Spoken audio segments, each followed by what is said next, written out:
ভাই মঞ্চ রিঅ্যাকশন করে দেন দেখাবো একটা যদি করার ছিড়া পালায় বলে কিন্তু সর্বনাশ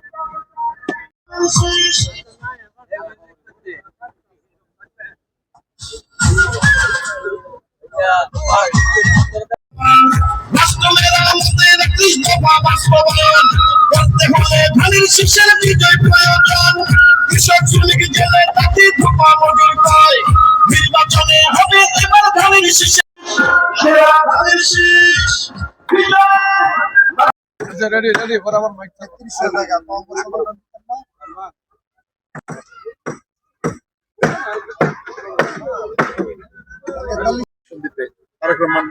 ধন্যবাদ।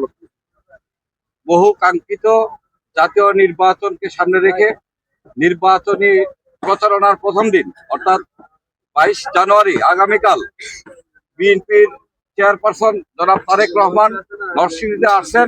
নরসিংদীবাসী উৎফুল্ল আনন্দিত এবং তার আগমনকে স্মরণীয় এবং বরণীয় করে রাখার জন্য নরসিংদীতে লক্ষ লক্ষ নেতা কর্মীর আগমন ঘটবে ইনশাল্লাহ এবং এই অনুষ্ঠান আগামীকালকের অনুষ্ঠান নরসিংদীর ইতিহাসে স্মরণীয় হয়ে থাকবে ইনশাল্লাহ।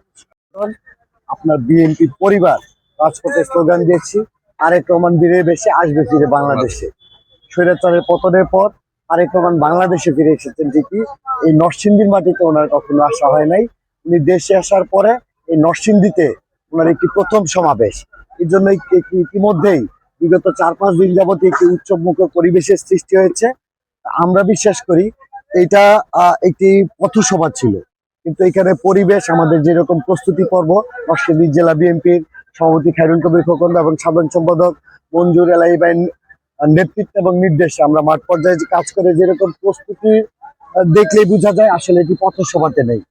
এটা ইতিমধ্যে একটি জনসভা জন্য যেই ধরনের প্রস্তুতি নিতে হয় এই ধরনের প্রস্তুতি ইতিমধ্যে হয়ে গেছে এবং আমরা বিশ্বাস করি লোকবল জনসংখ্যার উপস্থিতির দিক দিয়েও নরসিংদীর একটি সুনাম রয়েছে সারা বাংলাদেশে যে বিএনপির উর্বর মাটি হিসেবে নরসিংদী প্রতিষ্ঠিত। আগামীকালকে এই পথসভা যেটা জনসভাতে রূপান্তরিত হবে বলে আমরা প্রত্যাশা করছি। আমরা বিশ্বাস করি এখানে লাখের অধিক লোকের একটি সমাগম হবে। নরসিংদীর সর্বস্তরের মানুষ, শুধু দলীয় নেতা কর্মী না, সবাই তারেক রহমানকে বরণ করে নিতে প্রস্তুত এবং কালকে একটি সমাবেশ এখানে ইনশাল্লাহ সফল এবং একটি অনেক সুন্দর একটি সমাবেশ এখানে সম্পূর্ণ হবে।